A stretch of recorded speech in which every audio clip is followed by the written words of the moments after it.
Java of the dark side. Greetings, everybody. Wolf here, coming back to you for Windows 10 Minecraft or Bedrock Edition. It has been a very long time from the last episode to this one, and there's a bit of a reason for that. Back in the end of 2018, as we're now in 2019, I took some time off from the internet and even my computer, for that matter, for personal health and family issues. So we're now in 2019 officially, and I'm slowly going to probably edge my way back into working with my computer and the internet and stuff, and hopefully I will continue working on my health and trying to get better. Alright, we're starting out here in the Tombstone, and we're actually officially on Bedrock Edition version 1.9, which allows us now some additions such as walls and stairs and slabs, which is one of the things I've been waiting for, at least in the original version of Minecraft, Java Edition, that is. When I started the series, originally I was going to pretty much go over the differences between Java and the Windows 10 version. Kind of got away from that, which is fine, and I don't really plan on going back to that. But there definitely are differences.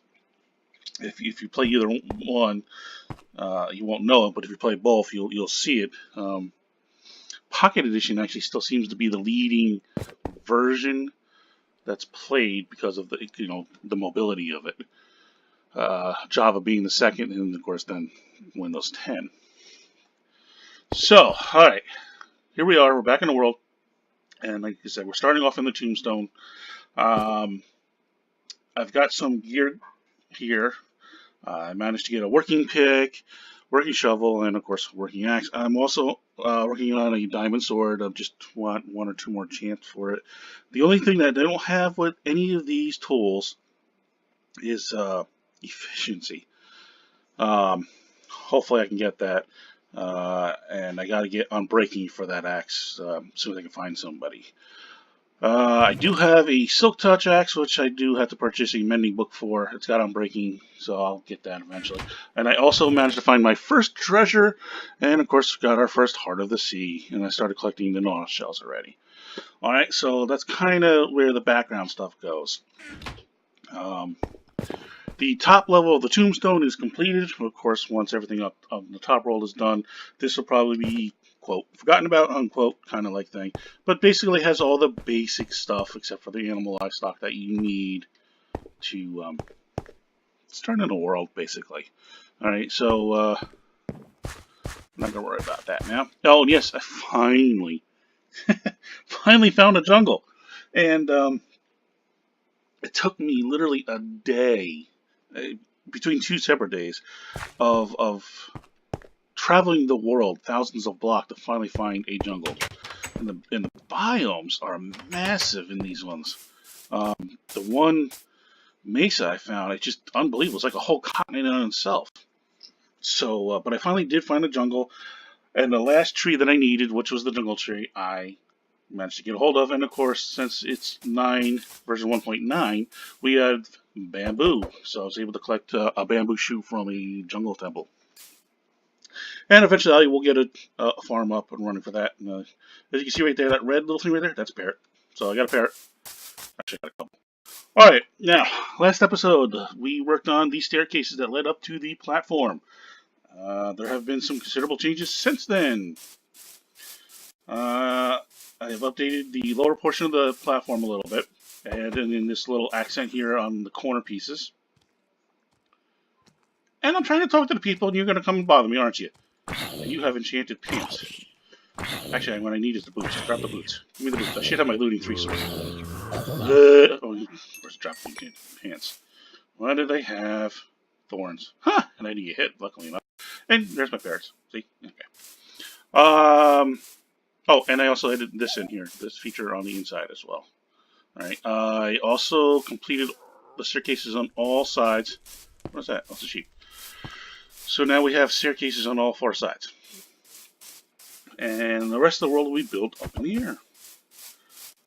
Platform city, and the bamboos are growing. They take a while to grow, though.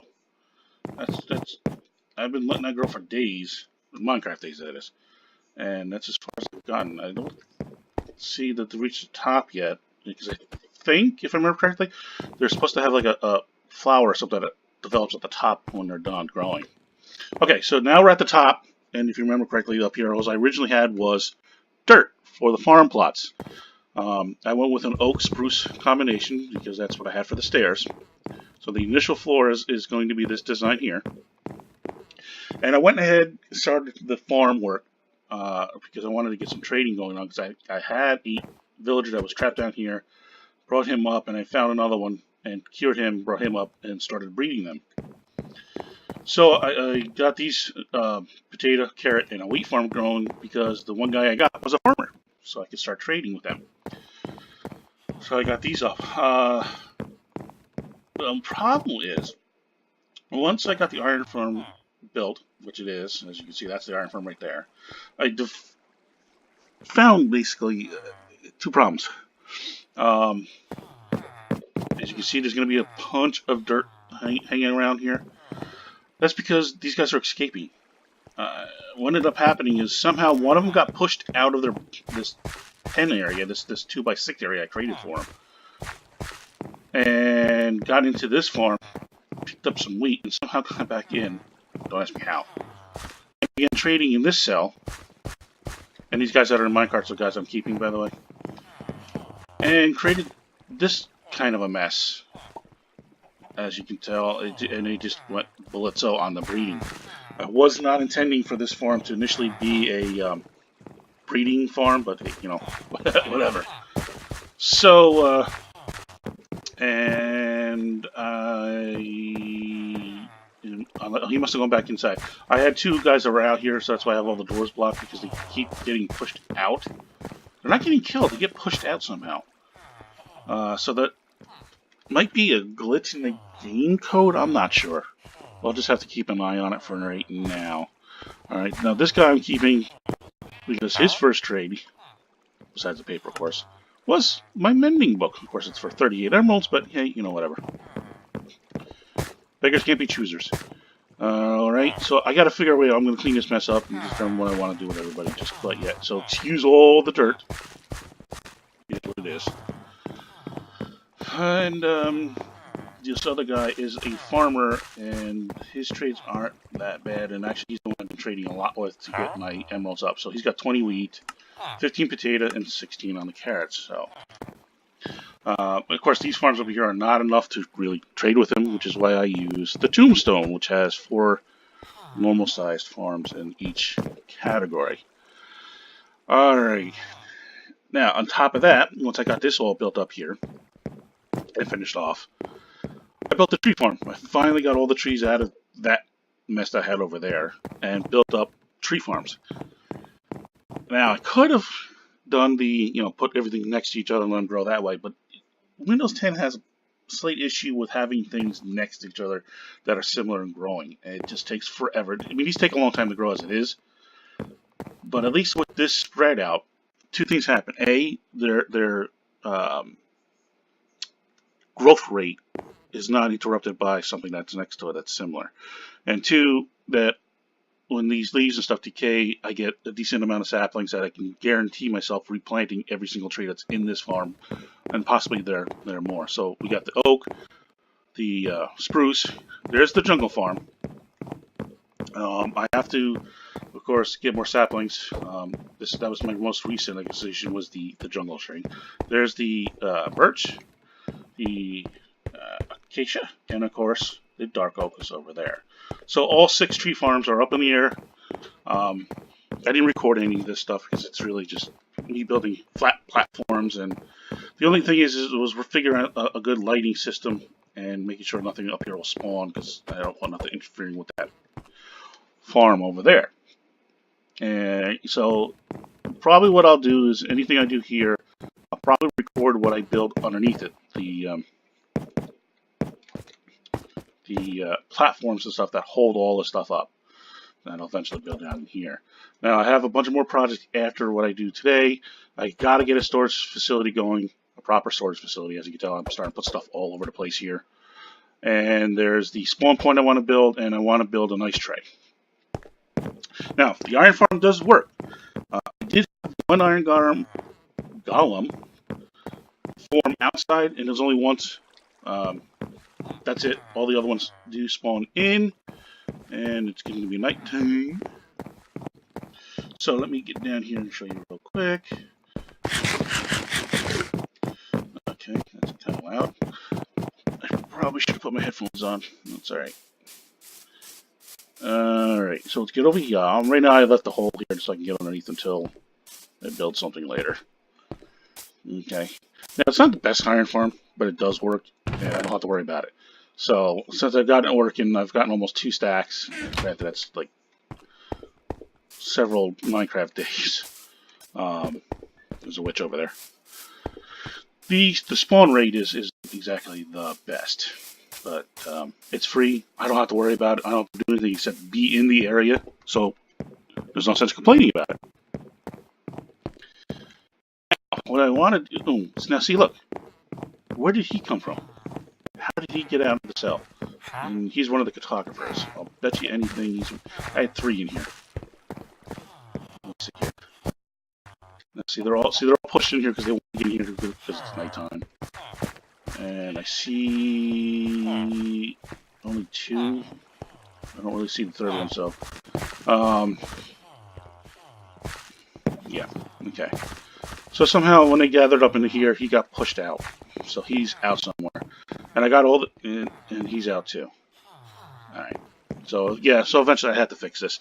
And the reason I got these doors covered because they'll get up inside these doors and do that, hold that thing, which is annoying. So, all right, let's get on to the second part of the video. What I want to do here is I just want to show you how I built this real quick. This farm area, which is really simple, easy build, nothing too complicated. All right, so let me switch over and we'll be right back. Okay, everybody. Now, nice, simple, easy farm design. This incorporates a essentially like a 9x9, but with one additional row added to it. So it's actually a 9x10 farm with the 2 slots taken out for the water. Underneath these 2 blocks is the water stream. That is, I'm going the wrong direction.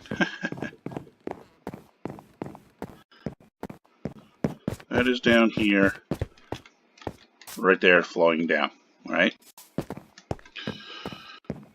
Now to place that in there, all I really did was I put a dark block and placed that, put the water supply in, and then add both the water supplies, and then just did another dark block. And this way, because if you try to put it down there, you'll delete your water supply. So you have essentially 9 going one way and 10 going the other way. And for the placement of the lighting as well as the structures, you put it in the corners. And on the 9 side in the middle with 1, and on the 10 side you're going to come over 3, 1, skip 2, 1, and of course your corner again. Now, the reason why this cobblestone is there and wood is here is because when I till this earth, there's a slight 1 pixel, not 1 pixel, but one of those little square dots like earth of the wood that shows. These corner pieces don't show, so I can just use junk, which is what I did. And this is actually the stripped spruce wood. I'll show you that in a second. Alright, let's finish up this floor and get building on the rest of this. Let me just make sure everything's out of here. Okay, so we're going to take our oak and simply lay down our oak floor. Simple enough. It's really complicated here. Key is to get it flowing all in the same direction so that the texture matches up when you see. Look at it freaking out up there. I'll get that all cleaned up and fixed up. And all you have to do is to get it as a stripped piece. You just take your axe and right click on the object, and that's it. Simple as that. Most of you probably already do know that trick. It's been out for a little bit, but just in case, that's how you do it. Simple as that. Actually, I don't have to click it each time. Alright, now that's that. Let's get our pillars up. Alright, so we're going to go 3 up, right, on each one.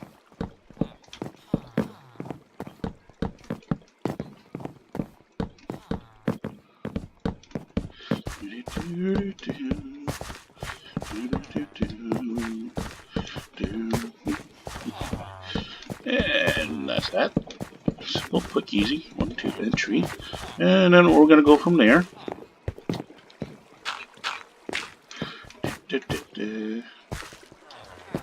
Nope. That was a fail. That. Because you're going to go here. And then you're going to go over here. And then what I'm doing is this is going to be hidden, of course, so it can be junk. Not a big deal. And then we're just going to outline the top part of the frame in the spruce.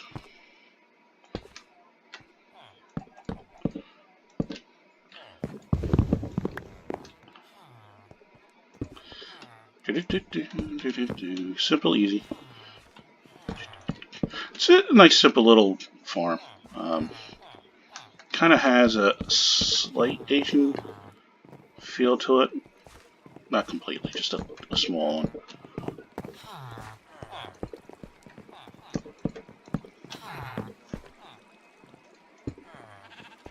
And of course the last 3, 1, 2 entry. Okay, let's get that out of there. And let's get these set up. And of course it would start raining. What is Minecraft without rain? As long as it's not thundering, I don't have to worry about my villagers. Okay. Now let's get the internal lighting here. With the new pumpkins, we actually have to carve the faces into them. So you just shear them. No big deal there. And then we can turn them into jack-o'-lanterns. And then what we're going to do is we're going to place one here. And place one here. Now I'm doing it this way so none of the faces actually show on the side. And then what we're going to do is we're going to take oak trapdoors. Have a little bit of orange showing through. For effect. Of course it would help if you place doors in the right spot.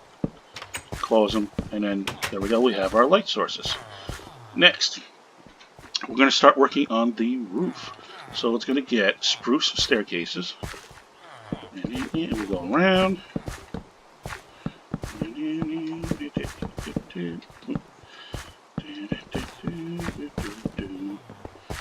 Simple enough, right? Alright, and then same thing on the outside.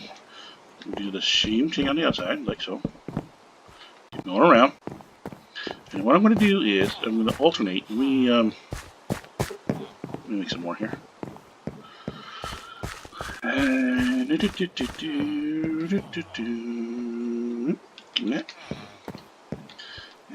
give me those for now. So what we're going to look like, we'll have the row of stairs, we'll have a row of slabs, row of stairs,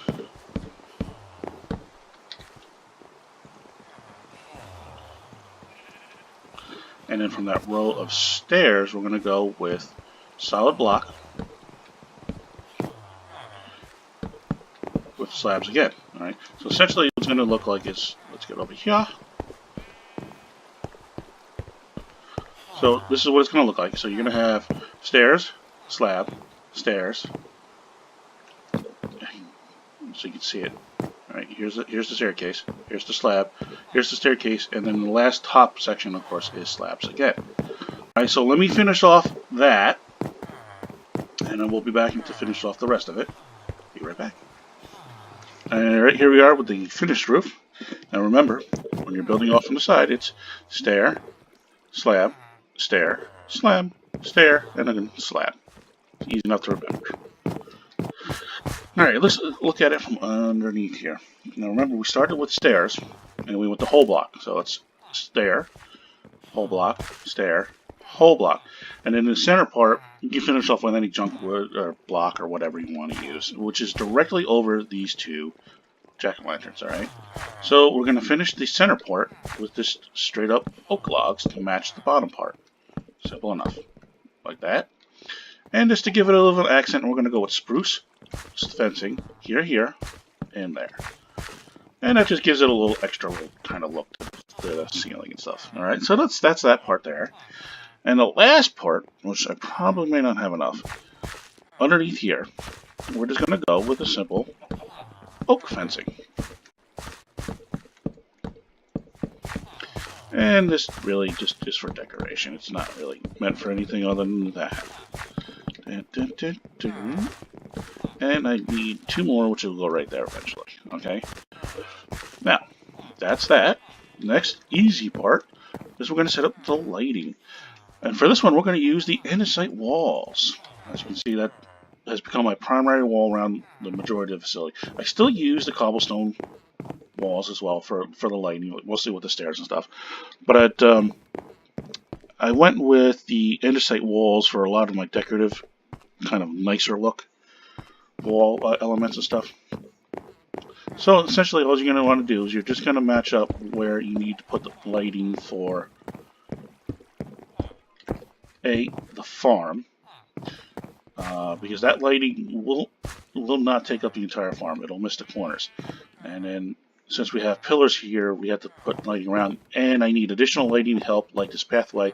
It all prevents all spawning. That's what the roof design does. The placement of all lighting prevents all potential spawning points. Alright, that's all you gotta do. I don't put nothing there. Actually, I don't think I put those ones here either, do I? No, I usually keep those ones free, 1 source each. Haha, getting a little excessive.